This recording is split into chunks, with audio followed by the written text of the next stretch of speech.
እንደዚህ በእድሜዋ አይደለም እንጀራ ጋግራ ነው ያደገችው። ከ13 ዓመቷ ጀምራ ሽሮ ቤት አለ እንጀራ ተጋግራለች። በ14 ዓመቷ እስከ 100 እንጀራ ድረስ ተጋግር ነበር። ተነሽ። መውደቅ መክሰር አይደለም፣ ወርቆ መቅረት ነው መክሰር። የከሰረ ሰው የፍርሃትን አጥር ጥሶ የገባ ሰው ነው። ያልከሰረ ሰው ገና አልሞከረም። ያልሞከረ ሰው ገና አላወቀም። የከሰረ ሰው ግን ገንዘብ እንዴት እንደሚጠፋ በተግባር አይቷል። ሰው በመልካም ጊዜ እንጂ በመጥፎ ጊዜ ከጎንዱ እንደማይቆም ተረድቷል። ስሜትና ንግድ የተለያዩ መሆናቸውን በቁስል ተምሯል። ወርቅ መሬት ውስጥ ሲገኝ በቆሻሻና ከአፈር ጋር ተቀላቅሎ ነው። ነገር ግን ይህ ወርቅ ውበትና ክብሩን አግኝቶ ለጌጥነት እንዲበቃ የግድ አንድ ማለፍ ያለበት መንገድ አለ፣ እሳት። እኔ ዛሬ ከፊታችሁ የቆምኩት ያንን የኪሳራ እሳት አልፌ ነው። በትምህርቴ ዝቅተኛ ውጤት ማምጣቴ፣ የቤተሰቦችን አንገት ማስደፋቴ፣ ተስፋ እንዲቆርጡብኝ ማድረጌ እነዚያ ሁሉ እሳቶች ነበሩ። ነገር ግን ያ እሳት እኔን አላጠፋኝም። ይልቁንስ ውስጥ ያለውን ፍርሃት አልችልም ባይነት አቃጥሎ የኔን ስኬት የእናቴን ደስታ ሳይቶኛል። ስለዚህ ልጅት አንቺ ስለምን የኪሳራ እሳትሽን ትፈሪዋለሽ? ይልቁንስ ያንቺን ስኬት የአባትሽን ደስታ ለመመለስ ተነሺ። እኔ ልሻለሁ ያኔ ብር እያለሽ አብሮሽ የነበሩ ዛሬ ግን ስትከሰይ የላትም ብለው የናቁሽ በአደባባይ ያሳቀቁሽ ነገ በጥረት ስትቆሚ በድጋሚ ያደንቁሽ ይመጣሉ። ስለዚህ ትኩረትሽን በሰዎች ንግግር ላይ ሳይሆን ካንቺ ከውስጥሽ ካለው አቅም ላይ አድርጊ። ምናልባትም አሁን ያለሽበት ሁኔታ እንዴት ይዋጣል የሚያስብል ቢሆንም ትልቁ ጉዞ የሚጀምረው በአንዲት እርምጃ ነው። ባሎችሽን አልቀረሽም። ዕውቀት አለሽ፣ ጉልበት አለሽ፣ ከሁሉ በላይ ደግሞ ፈጣሪ አለሽ። ጨለማው የሚበረታው ሊነጋ ነው እንደሚባለው ሁሉ አሁን ያለሽበት የጭንቀት ወቅት አዲስ ምዕራፍ ለመጀመሪያሽ ዋዜማ ነው። ያለፈውን ታሪክሽን አትመልሺውም። የወደፊት ታሪክሽን ግን ዛሬ በምትወስኚው ውሳኔ መጻፍ ትችያለሽ። ስለዚህ ራስሽን ውደጂ፣ ለራስሽ ዘኚ፣ ግን በጭራሽ ተስፋ እንዳትቆርጪ። አንቺ ለብዙዎች ተምሳሌት የምትሆኚ ጀግናና ብርቱ ሴት ነሽ። አመሰግናለሁ።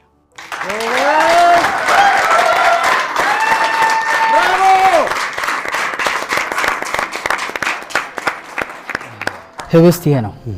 እንኳን ደህና መጣሽ። እንኳን ደህና ቆያችሁ። ስንት አመትሽ ነበር? ላስት ታይም ጠይቄሻለሁ። 15 ነበር። 16 ሞልቶኛል። yes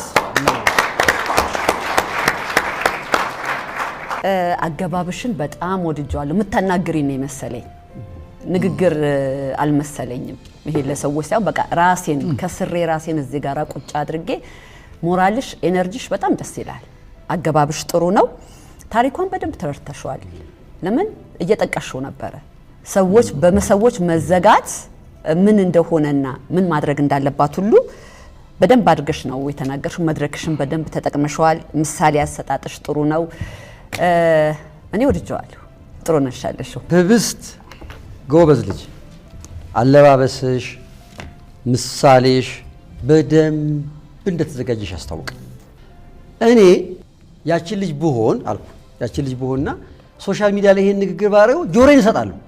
ኬዜ ምንም ይሁን ግን ስለመሻገር ግን የሆነ ነገር ተሰምቶኛል ልጅ ውስጥ ነው። በቃ ያልፋል የሚለው የሆኑ ሰዎች እንደዚህ ብለዋል። ነገ እኮ ስታልፈው እንዴት አልፍ ያየው ታይገርምሽ ምን ለካ ያልፋል።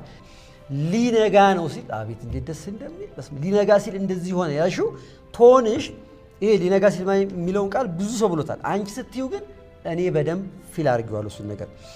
ልጅቷን በደንብ ተረድተሻታል። መሀል ማለት ጠርተሻታል። ጆሮዋን እንድትሰጥሽ አድርገሻታል። ያንቺ አንድ እርምጃ ያልሻል። ይሄን ከእንደገና ጨበጭባለሁ። ጎበዝ። አሁን ዓለም ያለውን ነገር በሙሉ ጥሎ ሊያስቆመን የሚችለው ምን በማድረግ ነው? ፈተናውን ከባድ አድርጎ የኛን አንድ እርምጃ ከንቱ እንደሆነች የሚያሳየን አይደል? ስለዚህ አንቺ ምን እየነገርሽን ነው? አችን እርምጃ እንዳታቆሚ ዛሬ የምትወስኙ ውሳኔ ለነገ ለአባትሽ በቃ የሆነ ነገር ንቅል አድርጎ በወኔ እንድቀጥል ያደርገኛል። ቴንክ ዩ ጎበዝ። እጅግ በጣም ወድጄዋለሁ። እኔ ከእግሬ እስከ ጭንቅላቴ ድረስ ነው የነዘረኝ። ምክርሽ እጅግ በጣም ነው የሚገርመው። ፍፄ እንዳለሽ ነገን እንድናይ አድርገሽናል በዚህ ውስጥ። ከዛ በተረፈ ደግሞ ኪሳራ ማለት ይሄ እንዳልሆነ ይልቁኑ መቆም እንደሆነ እንድንረዳ ማድረግተሽናልና እኔ እጅግ በጣም ነው የወደድኩት። ለቀጣዩ ግን አሁን እንግዲህ ከውጤት በኋላ ቀጣይ ዙር ደግሞ የምንገናኝ ከሆነ አንዳንዴ ቃላቶችሽ ይዋጣሉ እየተናገርሽ፣ አንዳንድ ቃላቶችሽ ዋጥ ይደረጋሉ እና አላገኘዋቸውም። ስለዚህ ቃላቶችሽ እንዳይዋጡ ደጋግመሽ ደግሞ እነሱን ፕራክቲስ አድርጊ ማለት ነው። ከዛ በተረፈ እጅግ በጣም ግሩም ነው። ሁሉንም ብለውሻል። አሜዚንግ ነው። በቃ ምንም የሚባል ነገር የለም። ከእድሜሽም አንፃር ለአለባበስሽ ሰጠሽው አቴንሽን፣ ታሪኩን መረዳትሽ አጋባሽ ሁሉ ነገር ፐርፌክት ነው። ግን እኔ እንደው እንደ ታላቅ ወንድም ግን አንድ ምላት ነገር አለች። እንድታድጊ ለሚቀጥለው ደግሞ የተሻለ ነገር እንድትሰሪ የሚያዳምጠን ኦዲየንስ አንዳንዴ ይዘነው መሄድ አለብን። ተረተሽኛል። ተስፋ የቆረጠ የሆነ ነገር ምናምን ሲሆን ከሃይ ኢነርጂ ብቻ ምን ጀምር ከሆነ ይረግፉ አሉ። ተረተሽኛል። ስለዚህ ከሀዘን በሚመስል ከፍ ያለ ፒሹ ቢመጣ ጥርግርግ አድርገን ሁሉንም ይዘን እንነሳለን። አሁን አንቺ የጮሽ ነው የገባሽው አይደል? በቃ ኦልሬዲ ሞቲቬትድ የሆነ ሰው ሊያዳምጥ የሚችለው ኦር ደግሞ ሪሌት የሚያረግ ሰው አለ። ለምሳሌ አንዳንዴ ሶሻል ሚዲያ ላይ እናያለን አይደል? የሚያሳዝን ሙዚቃ ከኋላ ሲኖር ሁሉም ሰው ነው ሼር የሚያደርገው አይደል? የሆነ ኢሞሽኑ ግን ችግሩ ምንድነው? እሱ ሙዚቃ እዛው ነው ትቶህ የሚሄደው፣ እዛው ሀዘኑ ላይ ነው ትቶህ የሚሄደው፣ አያነሳም። አንቺ ደግሞ ታነቃቂና አይደል? ስለዚህ ሀዘኑ ጋር እንገባና ከሀዘኑ ብድግ አድርገሽ ታወጭናለሽ ማለት ነው። እችን የፒች ወይም የድምጽ ቶን ዲፍረንስ ለሌላ ጊዜ ስሪባት። ወዝ አሜዚንግ ጎበዝ